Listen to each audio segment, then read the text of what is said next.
दोस्तों, अब डीवाई चंद्रचूड़ पर निर्भर कर रहा है कि 4 जून को नतीजे क्या आएंगे, क्योंकि चुनाव आयोग पर चुनावी डेटा के साथ फर्जीवाड़ा करने का आरोप लग चुका है।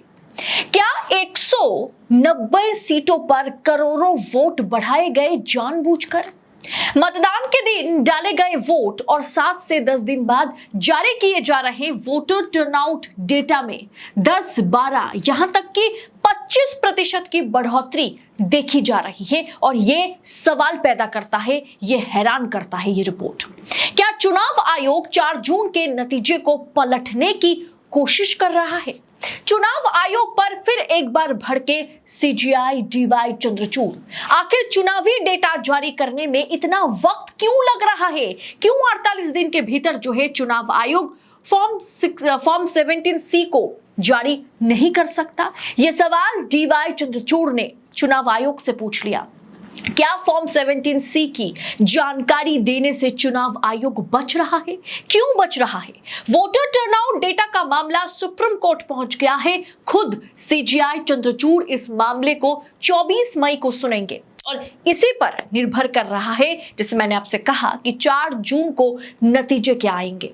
इस मामले की पूरी जानकारी देने के लिए हमारे साथ सुप्रीम कोर्ट के वरिष्ठ वकील नरेंद्र मिश्रा जी जुड़ेंगे, जिन्होंने खुद इस मामले में एडीआर के साथ रिट पिटीशन दाखिल किया है। तो चलिए सीधा उनका मैं रुख करती हूँ। नरेंद्र मिश्रा जी, स्वागत है आपका देशनीति के मंच पर फिर एक बार हमारे साथ जुड़ने के लिए। 2024 चुनाव में चुनाव आयोग सबसे ज्यादा सवालों के घेरे में है।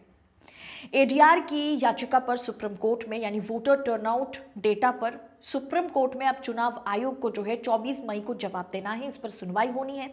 सीजीआई की खंडपीठ ने चुनाव आयोग से सवाल पूछ लिया, नोटिस भेज दिया कि आपको इस पर जवाब देनी है। साथ में ये सीजीआई की खंडपीठ ने कहा है कि जरूरत पड़े तो हम देर रात तक सुनवाई करेंगे। क्या कुछ 24 मई को हो सकता है और 24 मई को जो कुछ भी फैसला आएगा वो बाकी 2 चरणों को किस तरह से प्रभावित कर सकता है? फॉर्म 17C होता है। जो फॉर्म 17C है वह किसी भी इलेक्शंस के दौरान पर जो वहां पर टोटल कितनी वोट है, पोलिंग पर कितनी वोट है, इसके साथ में कितने मेल हैं, इसके साथ में कितने फीमेल हैं, इसके साथ में कितने थर्ड जेंडर है, इसके साथ में कितने एनआरआई हैं, इसके साथ में कितना पोस्टल से वोट आ रही है, ये सब चीजों को लेकर के टोटल टर्नआउट का एक पूरा मोटा एक डेटा जारी किया जाता है, जो कि इलेक्शन कमीशन ऑफ इंडिया ने सीधा 6 और 7% के बीच में 19 अप्रैल को जो फर्स्ट फेज का चुनाव होता है उसको जारी करता है 30 को, यानी 11 दिन बाद। सेकंड फेज का चुनाव होता है 26 तारीख को, 26 अप्रैल को, उसको जारी करता है 6 दिन बाद, यानी 30 के आसपास में। यह पूरे भारत देश में, जबकि पूरे भारत देश में पूरी मीडियास ने, खासकर पीटीआई ने भी एक ग्रुप ने पूरा लेटर लिखा है 11 मई को कि आप क्यों नहीं बार बार हमें डेटा इसको दे रहे हैं। यह भी उन्होंने लिखा, ये जो पीटीआई वालों ने पूरा ग्रुप ने, उसको कहेंगे तो हम आपको पब्लिश भी कर देंगे कि ये आप पहले भारत देश में जब चुनाव होता था तो phase by phase election commission of India press conference करती थी, वह प्रेस कॉन्फ्रेंस करना भूल चुकी है। आपने देखा होगा कोई प्रेस कॉन्फ्रेंस नहीं होती है, कोई डेटा पर बात नहीं होती है, किसी पर कोई बात नहीं होती है। जब ऑनरेबल सीजीआई ने पूछा कि आप डेटा क्यों नहीं देना चाहते, तो उन्होंने बोला टाइम लगेगा। वही जवाब जो इलेक्टोरल बॉन्ड के साथ में दिया जाता था, वही घिसा पिटा जवाब वकीलों का था जो इलेक्टोरल बॉन्ड के साथ में प्रेजेंट किया जाता था, वही इलेक्टोरल बॉन्ड वाला जवाब कि अभी नहीं, थोड़ा टाइम लगेगा, चुनाव के बाद दिया जा सकता है। हम क्या करेंगे चुनाव के बाद? 4 लोग तो वैसे रिजल्ट आ रहा है। यह सारा का सारा इलेक्शन कमीशन के द्वारा फ्री और फेयर इलेक्शंस नहीं कंडक्ट कराना है। यह इसके साथ में इलेक्शन कमीशन ऑफ इंडिया 125 जिसमें पनिशेबल ऑफेंस लिखा गया है कि कोई भी व्यक्ति इस तरह से घटनाएं करता है, हेट स्पीचेस देता है, कुछ भी करता है, तो उसके लिए क्या ऑफेंस हो चाहिए, उसको छुपाने के लिए कर रहा है। यह इलेक्शन कमीशन ऑफ इंडिया पूरे एक तरफा किसी पार्टी के लिए प्रमोशन के लिए काम कर रहा है। यह इलेक्शन कमीशन ऑफ इंडिया, यदि कोई भी, मैं आपको 2 बड़े उदाहरण प्रस्तुत कर रहा हूं, आपके लिए भी काफी हेल्पफुल है, भारत देश की जनता को भी जानने की जरूरत है। अभी प्रधानमंत्री जी गए थे बाराबंकी यूपी में, 18 तारीख की मैं बात कर रहा हूं, 18 अप्रैल को उन्होंने सीधा स्टेटमेंट दिया है कि यदि ये इंडिया अलायंस और कांग्रेस पार्टी आएगी तो मंदिर को तोड़वा देंगे या बुलडोजर चलवा देंगे। ये कोई स्टेटमेंट होता है? हेड स्पीच नहीं है तो क्या है?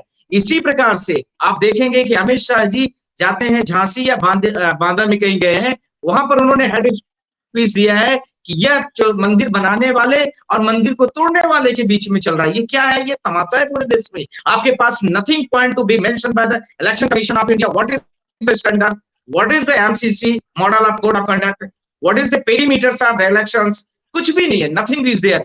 ऐसे तो इससे बेहतर होता है कि जो गांव में गाय और भैंस चराते हैं वो इससे अच्छी मॉडलिंग करते हैं और अच्छा चुनाव कंडक्ट करा के दिखा सकते हैं। मुझे लगता है कि यह भारत देश का इलेक्शन कमीशन ऑफ इंडिया पूरी तरीके से फेलुअर हो चुका है, सिर्फ बीजेपी को जिताने का काम कर रहा है। जी अदिति जी।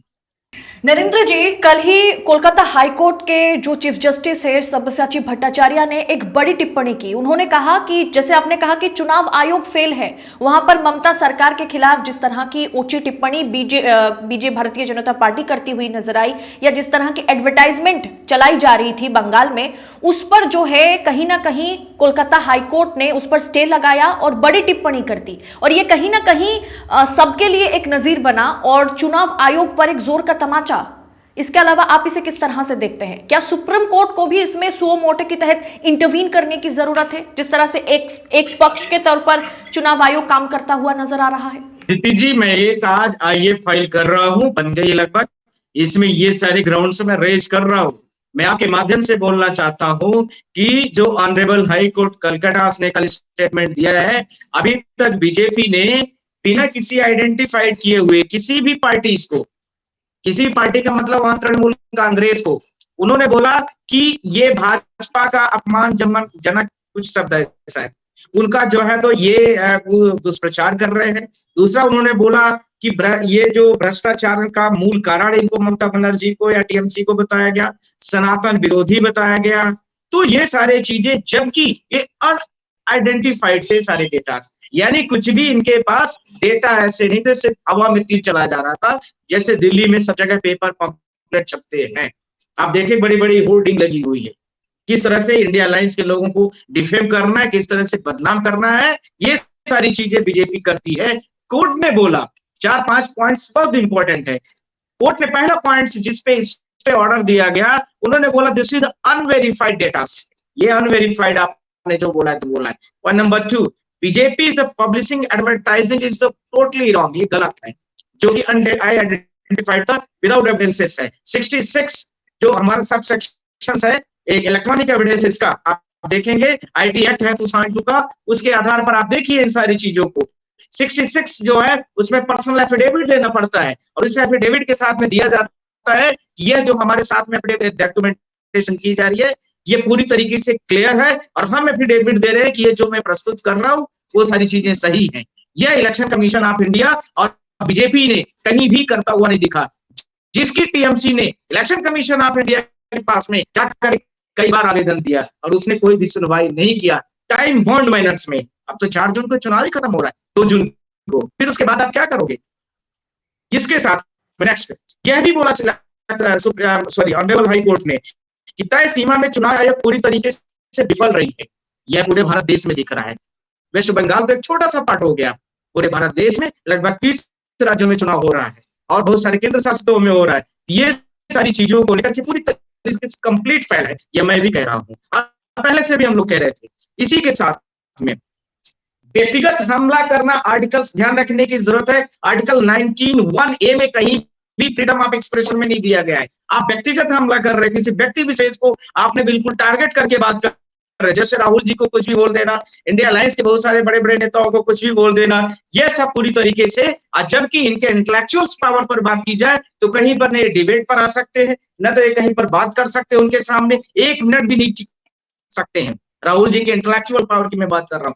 नेक्स्ट पॉइंट इज देयर, मैंने एग्जांपल से जोड़ दिया है, ध्यान रखने की आवश्यकता है। इसके साथ में कोर्ट ने यह भी बोला है कि बीजेपी के लोग साथ में इलेक्शन कमीशन ऑफ इंडिया, यह दोनों को कारण बताओ नोटिस जारी किया कि आपने अभी तक इलेक्शन कमीशन के जो गाइडलाइन है आपने क्यों नहीं ड्यूटीज के साथ अपनी परफॉर्मेंस दी है, यह भी कोर्ट ने अलाउ किया है। इसके साथ में कोर्ट ने यह भी बोला है कि आप अगली, जब तक हम फर्दर कोई ऑर्डर नहीं पास करते हैं तब तक के लिए आपको यह देखना है कि यह पूरी की पूरी प्रोसीडिंग पर स्टे लगाया जाता है।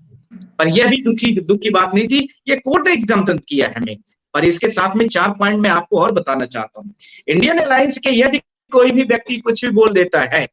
आपने देखा होगा कांग्रेस के सुरजेवाला जी ने कुछ बोला था तो उनको कंप्लीट बैन कर दिया गया, 1 सेकंड नहीं लगा इलेक्शन कमीशन का। दूसरा एग्जांपल दे रहा हूं, वाईएसआर रेड्डी का कुछ स्टेटमेंट आया तो उनको इलेक्शन से कुछ घंटे के लिए नहीं, कुछ दिनों के लिए बैन कर दिया गया। इसी के साथ में केजरीवाल जी की सरकार में कुछ जेल का जवाब बोर्ड से दो, कुछ ट्यूनिंग चलती थी या कुछ म्यूजिक चलता था, उसको इलेक्शन कमीशन ऑफ इंडिया ने कंप्लीट बैन कर दिया। कितना अच्छा इलेक्शन कमीशन आपको चाहिए? अब तो बीजेपी के लिए तो पूरा एक तरह से पूरा प्लेटफॉर्म तैयार करके रखा है, लेवल फील्डिंग की कोई बात ही नहीं हो रही है, क्या जरूरत है अब? जी अदिति जी। नरेंद्र मिश्रा जी, आपको क्या लगता है, क्योंकि आप खुद वीवीपैट ईवीएम के केस में याचिका करता रहे, ईवीएम चुनाव में हमेशा से एक बड़ा मुद्दा रहा और जिसे एक समय में भारतीय जनता पार्टी मुद्दा बना के रखी थी, खुद ईवीएम के खिलाफ भारतीय जनता पार्टी मैदान में उतरी हुई थी। लेकिन आज एक तरफ ईवीएम को लेकर के जिस तरह की वीडियोस चुनाव के दौरान सामने आती है, जहां पर एक आदमी 10 बार वोट कर रहे हैं ईवीएम के जरिए, वीडियो बना रहे हैं। रायबरेली में कल कम से कम कई ईवीएम जो है खराब पाए गए थे, वोटिंग थोड़ी देर के लिए बंद रखा गया था। तो ये सब कुछ भी सवालों के घेरे में है। क्या आपको लगता है चुनाव आयोग जो है वो सिर्फ बीजेपी के लिए मैदान सजा के रखा है, जहां पर विपक्ष का या फ्री एंड फेयर इलेक्शन का कोई जगह नहीं बचा? फिर ऐसे में तो 4 जून के नतीजे बदल जाएंगे। अदिति जी, विपक्ष को करेक्ट। अदिति जी, मैं सीजीआई साहब से मेरी रिक्वेस्ट जो एप्लीकेशन के साथ में जा रही है वो इस चीज को लेके जा रही है, इलेक्शन कमीशन ऑफ इंडिया पूरी तरीके से फेलुअर हो चुका है।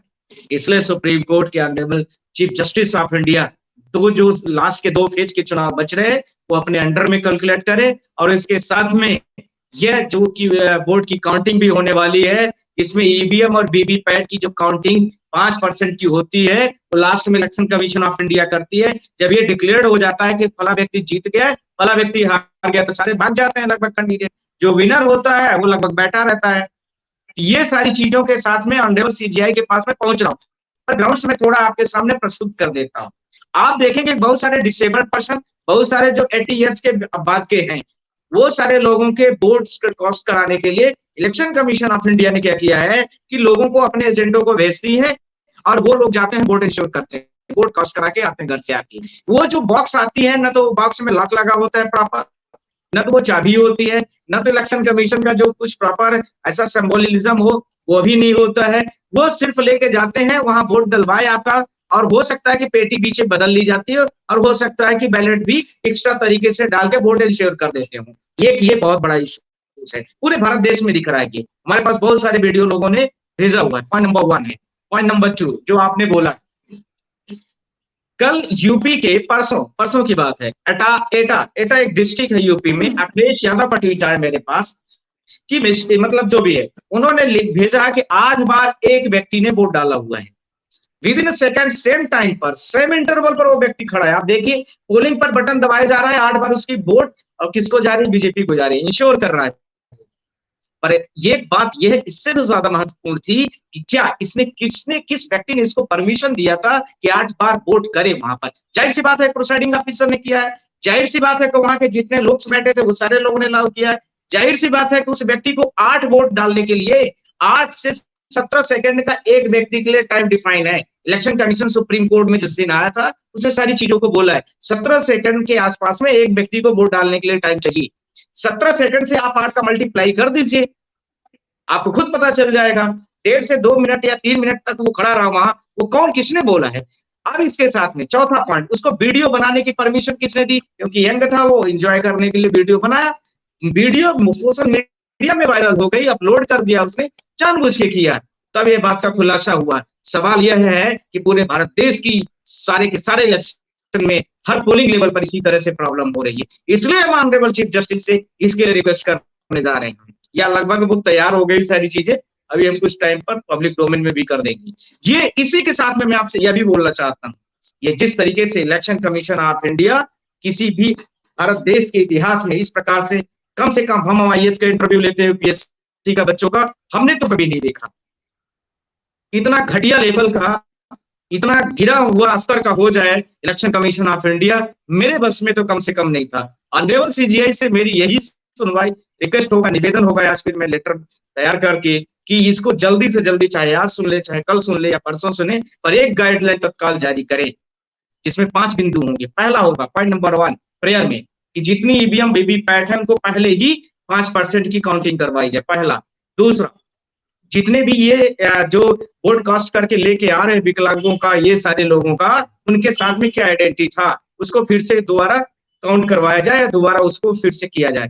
पॉइंट नंबर 3, इसके साथ में जो 7% वोट बढ़ी है, वो सारे जिले वाइज यह श्योर करे भारत सरकार की कितने लोग उसमें आर्मी में है, कितने लोग गवर्नमेंट बॉडीज में है, जो 7% वोट का डेटा दिया जा रहा है वो सही है कि गलत है, यह भी श्योर होना चाहिए। पॉइंट नंबर 4, इसके साथ में नेक्स्ट आ रहा है जो जिस प्रकार से ये सारे वीडियो ना तो हम बना सकते, न तो वहां पर हम पब्लिक बना पा रही है, तो अंदर क्या हो रहा है, इलेक्शन कमीशन ऑफ इंडिया क्या करना चाहती है, क्या कर रही है, यह श्योर नहीं हो रहा है। इसलिए इसकी वीडियोग्राफी भी प्रॉपर तरीके से बननी चाहिए, जो कि कंटेस्टिंग कैंडिडेट को मिले, जो कि पोलिंग एजेंट को मिले, जो कि वहां पर ब्लॉक लेवल पर या सोशल मीडिया पर हो, जिससे सारे अंदर की सारी चीजों की पता और जानकारी होनी चाहिए। क्यों? क्योंकि हमारे पास ना तो वोट कास्ट करने का, इंश्योर करने का ना तो वीवीपैट की स्लिप मिलती है, और न ही हम अपनी वोट डाल के आ रहे हैं उसका कोई वीडियोग्राफी हमारे पास ही होती है। तो कम से कम हम देख तो ले कुछ कि हमने जिसको वोट किया है वहां अंदर कुछ सिस्टम ठीक ठीक चला है कि नहीं चला है। ये सारी प्रेयर के साथ में हम आ रहे हैं। जी अदिति जी। क्या नरेंद्र जी, अब लास्ट सवाल यही आपसे मैं करूंगी, क्या यही वजह था कि जब चुनाव आयुक्तों की नियुक्ति पैनल से कहीं ना कहीं सीजीआई को हटाया गया था और इसे 2:1 रेशियो में भारतीय जनता पार्टी की सरकार जो है इसे अपने पास रखा था कि चुनाव आयुक्तों की नियुक्ति जो है वो कहीं ना कहीं सरकार के हाथ में है और सरकार के इशारे पर काम करेगा। आज का चुनाव जो है, जिस तरह से चुनाव अपारदर्शी तरीके से किया जा रहा है, शायद कहीं ना कहीं इसी चीज को दर्शाता है। अदिति जी, आप तो बड़ी पत्रकार हैं, आप सारी चीजों को समझती हैं। यह पूरे भारत देश में इसी तरीके से चुनाव कराने के लिए, इसी तरीके से मैनिपुलेट करने के लिए, इसी तरह से जो भारत देश का प्रतिपक्ष है उसको खत्म करने के लिए, इसी तरीके से जहां रायबरेली अमेठी जैसे जहां मैं जाके देखा हूं कि कम से कम राहुल गांधी 5 लाख 6 लाख वोट से जीतने वाले थे। राहुल गांधी नहीं, इसी के साथ में अमेठी रायबरेली की जनता लड़ रही थी, मैंने उन भीड़ों को देखा है। ये सब ज्यादा से ज्यादा ये इंडिया अलायंस के लोग कमजोर हो इसके लिए ये 84 ईवीएम मशीनें, पोलिंग मशीनें, ये सबको कमजोर किया गया, बार बार चुनाव रोका गया, ये सारी चीजें बार बार वोट कास्टिंग आउटसाइड से की जा रही है। ये पोलिंग एजेंटों को भेज करके जो डिसेबल्ड पर्सन है उनका जो है तो वोट लिया जा रहा है अनइंश्योर्ड करने के लिए। 7% से 11 मतलब के आसपास में वोट को बाद में आपने देखा होगा कि डेटा को कैसे इन्होंने बढ़ा करके पेश किया है। ये सारी चीजों को करने के लिए Bharatiya Janata party, current ruling party, election commission को अपने हिसाब के व्यक्ति को सेटअप किया, बैठाया है, जो कि आज पूरा सुप्रीम कोर्ट देख रहा है, जो कि सुप्रीम कोर्ट के पूरे वकील देख रहे हैं, आप जैसे पूरे भारत देश के बड़े पत्रकार देख रहे हैं, और आम नागरिक देख रहा है, साथ में कंटेस्टिंग कैंडिडेट्स जो इंडियन अलायंस के लोग हैं सब देख रहे हैं, और बीजेपी के भी लोग देख रहे हैं कि किस तरीके से पूरे भारत देश में इस तरह से इलेक्शन के साथ में खिलवाड़ किया जा रहा है। जी नरेंद्र मिश्रा जी, बहुत बहुत धन्यवाद आपका देश नीति के पास समय देने के लिए हम लोगों को, बहुत बहुत शुक्रिया आपका।